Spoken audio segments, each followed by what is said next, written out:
Hello students, welcome to StudyGist, the world of educational solution. StudyGist एक ऐसा unique platform है जहां पर आपको हर एक टाइप का एजुकेशनल सॉल्यूशन प्रोवाइड किया जाता है। तो बच्चों आज हम लोग डिस्कस करेंगे वर्क एनर्जी एंड पावर। ये 4th लेक्चर है इस चैप्टर का। तो आज हम लोग डिस्कस करेंगे relation between kinetic energy and momentum, work energy theorem, forms of kinetic energy और न्यूमेरिकल प्रॉब्लम्स। ठीक है, तो चलिए आगे बढ़ने से पहले ये हम लोग का YouTube चैनल है, इसको जरूर सब्सक्राइब करें। ये हम लोग का फेसबुक पेज है, इसको जरूर लाइक करें। ये हम लोग का टेलीग्राम चैनल है, इसको जरूर ज्वाइन करें। इसमें ज्वाइन करने के लिए डायरेक्ट लिंक पर भी क्लिक कर सकते हैं, नहीं तो StudyGist स्कूल 7 to 11 टाइप करके भी आप लोग ज्वाइन हो सकते हैं। ये हम लोग का इंस्टाग्राम है, इसको जरूर फॉलो करें। ये हम लोग का व्हाट्सएप कम्युनिटी ग्रुप है, इसमें जरूर ज्वाइन करें ताकि आप लोगों को डेली अपडेट्स मिलता रहे। And for the further information you can just visit our website that is www.studygist.in। हम लोग का यूट्यूब चैनल कुछ ऐसा दिखता है और हम लोग का जो फेसबुक पेज है वो कुछ ऐसा दिखता है। तो बच्चों शुरू करते हैं आज का सेशन। आज का पहला टॉपिक है relation between kinetic energy and momentum, मतलब मोमेंटम और काइनेटिक एनर्जी का रिलेशन। तो बच्चों हम लोग क्या जानते हैं कि काइनेटिक एनर्जी क्या होता है। काइनेटिक एनर्जी इक्वल्स टू होता है बच्चों हाफ एम वी स्क्वायर, है ना। काइनेटिक एनर्जी अभी हम लोग अगले लेक्चर में क्या सीखे हैं कि काइनेटिक एनर्जी का वैल्यू कितना होता है बच्चों, हाफ एम वी स्क्वायर। और मोमेंटम का मतलब क्या होता है बच्चों, मास इंटू वेलोसिटी। जानते हैं ना हम लोग, मास इंटू वेलोसिटी को ही हम लोग क्या कहते हैं बच्चों, मोमेंटम कहते हैं, है ना। अब इसमें से अगर बोथ साइड में स्क्वायर कर देंगे तो क्या हो जाएगा, p square equals to m square v square, है ना।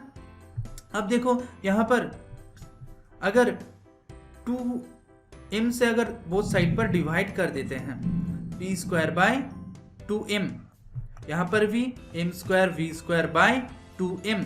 अब देखो यहां से एक m कैंसिल हो जाएगा तो मतलब हो जाएगा हाफ एम वी स्क्वायर, यहां पर हो जाएगा पी स्क्वायर बाय 2m।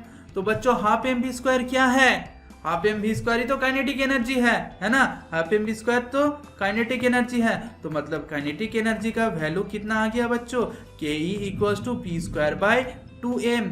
तो यही हो गया काइनेटिक एनर्जी और मोमेंटम का रिलेशन। काइनेटिक एनर्जी और मोमेंटम का रिलेशन बेसिकली देखो मास तो कांस्टेंट टर्म होता है, इसीलिए kinetic energy is directly proportional to p square, है ना। मतलब मोमेंटम का स्क्वायर के संग डायरेक्टली प्रोपोर्शनल होता है काइनेटिक एनर्जी। तो बच्चों आ गया ना समझ में, यही है काइनेटिक एनर्जी और मोमेंटम का रिलेशनशिप, है ना। काइनेटिक एनर्जी और मोमेंटम का रिलेशनशिप। अब देखो बच्चों हम लोग क्या पढ़ेंगे, वर्क एनर्जी थ्योरम।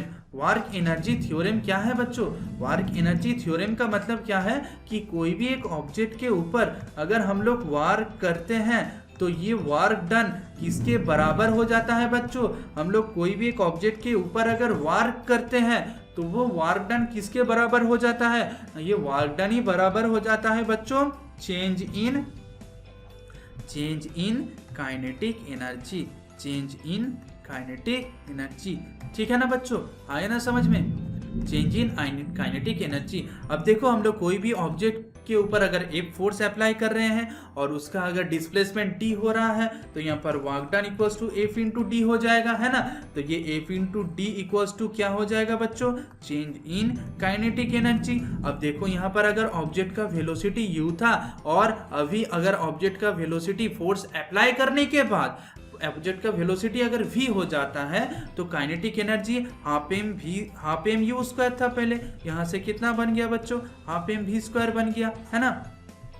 यहाँ पर इनिशियल वेलोसिटी था u और फाइनल वेलोसिटी था v, तो हम लोग ऐसे भी तो लिख सकते हैं ना बच्चों, v square equals to u square plus 2a, s के जगह पर d बैठाएंगे क्योंकि यहाँ पर डिस्टेंस क्या दिया है बच्चों, d दिया है ना। अब देखो यहाँ पर v square minus u square by 2a equals to क्या हो जाएगा बच्चों, d हो जाएगा, है ना। अब देखो फोर्स इंटू डिस्प्लेसमेंट, अब देखो यहाँ पर हम लोग एम ए इंटू फोर्स का वैल्यू क्या होता है बच्चों, फोर्स का वैल्यू यहाँ पर क्या होता है, एफ इंटू डी होता है ना। फोर्स का वैल्यू देखो यहाँ पर F into D equals to क्या होगा बच्चों, चेंज इन काइनेटिक एनर्जी। तो मतलब देखो यहाँ पर फोर्स का वैल्यू क्या होता है, हम लोग सेकेंड लॉ से क्या जानते हैं बच्चों, एफ इक्वल्स टू क्या होता है, एम ए, है ना। Mass into acceleration, mass into acceleration. तो यहाँ पर F का वैल्यू हो गया mass into acceleration.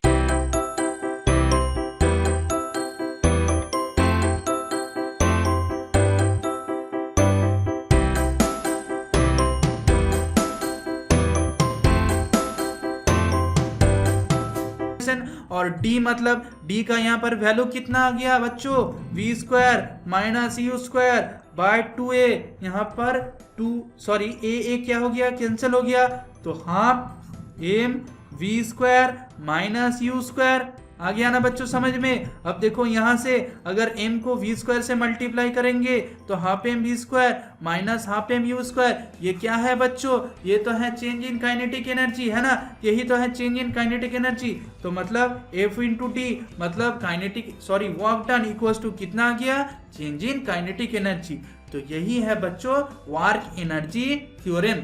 Work energy theorem क्या है, जो वर्क डन करेंगे वो वर्क डन ही क्या हो जाएगा बच्चों, काइनेटिक एनर्जी का चेंज के संग बराबर हो जाएगा, मतलब work done equals to change in kinetic energy.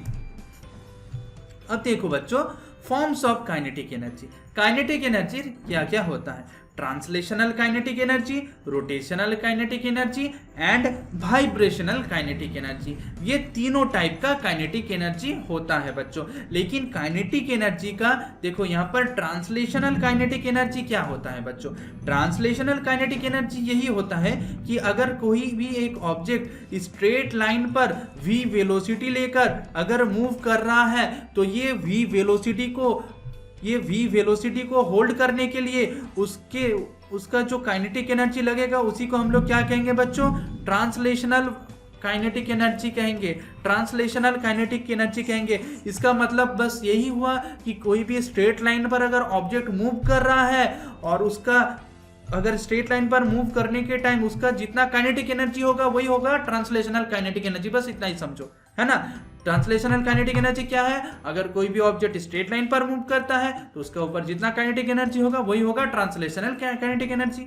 और इसका वैल्यू कितना होता है बच्चों, स्ट्रेट लाइन पर मूव करने पर काइनेटिक एनर्जी का वैल्यू हो जाता है बच्चों हाफ एम वी स्क्वायर, यहाँ पर भी हाफ एम वी स्क्वायर होगा। रोटेशनल काइनेटिक एनर्जी क्या होगा बच्चों, रोटेशनल काइनेटिक एनर्जी क्या है इसको बस समझना है। अगर कोई भी एक ऑब्जेक्ट सर्कुलर पाथ पर मूव कर रहा है ना, सर्कुलर पाथ पर रोटेट कर रहा है, तब इसका यहाँ पर एक तो वेलोसिटी होगा, और वेलोसिटी होगा मतलब मोशन रहेगा, और मोशन रहने पर उसका एनर्जी तो रहेगा ना, और मोशन कंडीशन पर ऑब्जेक्ट के अंदर जो एनर्जी रहता है उसी को हम लोग काइनेटिक एनर्जी कहेंगे। और यहाँ पर देखो ऑब्जेक्ट सर्कुलर पाथ पर मूव कर रहा है, इसीलिए यहाँ पर जो काइनेटिक एनर्जी रहेगा उसको हम लोग क्या कहेंगे बच्चों, रोटेशनल काइनेटिक एनर्जी कहेंगे। और यहाँ पर इसका जो एक्सप्रेशन होगा वो क्या हो गया बच्चों, हाफ आई ओमेगा स्क्वायर, जिसको पढ़ना नहीं है ना, ये हम लोग का सिलेबस पर नहीं है, लेकिन बस जान लो, ठीक है ना। क्या है बच्चों, जाने से तो कोई प्रॉब्लम नहीं है। रोटेशनल काइनेटिक एनर्जी का वैल्यू मतलब कितना होगा बच्चों, हाफ आई ओमेगा स्क्वायर। यही हम लोग बोलना चाह रहे थे कि ट्रांसलेशनल काइनेटिक एनर्जी होता है हाफ एम बी स्क्वायर और रोटेशनल काइनेटिक होता है हाफ आई ओमेगा स्क्वायर, ठीक है ना बच्चों। इसको पढ़ना नहीं है बच्चों, ये रट्टा मारने का चीज नहीं है, क्योंकि ये सिलेबस पर नहीं है ना। इसको बस समझ लो, देख लो यहाँ पर। और वाइब्रेशनल काइनेटिक एनर्जी क्या होता है, अगर कोई ऑब्जेक्ट का टू एंड फ्रो मोशन रहता है, टू एंड फ्रो मोशन अगर रहता है तो उस पे जो काइनेटिक एनर्जी रहेगा उसी को हम लोग क्या कहेंगे बच्चों, वाइब्रेशनल काइनेटिक एनर्जी कहेंगे। क्यों, क्योंकि टू एंड फ्रो मोशन को ही तो हम लोग वाइब्रेशन कहते हैं, है ना। और यहाँ पर देखो टू एंड फ्रो मोशन तो मतलब एक वन टाइप ऑफ मोशन है ना। और मोशन रहने पर जो मोशन रहने पर जो एनर्जी रहता है उसी को तो हम लोग काइनेटिक एनर्जी कहते हैं, है ना, उसी को तो हम लोग काइनेटिक एनर्जी कहते हैं। इसीलिए यहाँ पर इसको हम लोग क्या कहेंगे, वाइब्रेशनल काइनेटिक एनर्जी कहेंगे। तो टू एंड फ्रो मोशन रहने पर जो काइनेटिक एनर्जी रहता है उसी को हम लोग क्या कहते हैं बच्चों, टू एंड फ्रो मतलब वाइब्रेशनल काइनेटिक एनर्जी कहते हैं। तो आ गया ना बच्चों समझ में।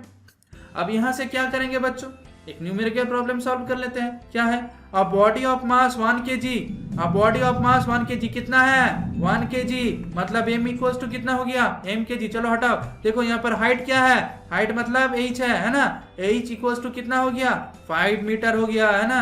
अब how much energy does it possess at any instant, मतलब एनर्जी का वैल्यू पूछा है। A body of mass 1 kg falls from a height of 5 metre. देखो तो मतलब पहले क्या था, ऑब्जेक्ट 5 मीटर हाइट पर था, है ना।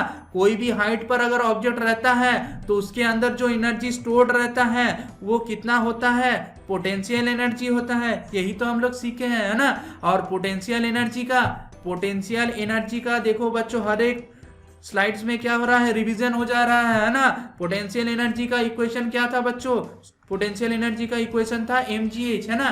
पोटेंशियल एनर्जी का इक्वेशन क्या था, mgh था, है ना। अब देखो यहाँ पर m कितना है, 1 kg है, g का वैल्यू कितना, g का वैल्यू हम लोग ले लेंगे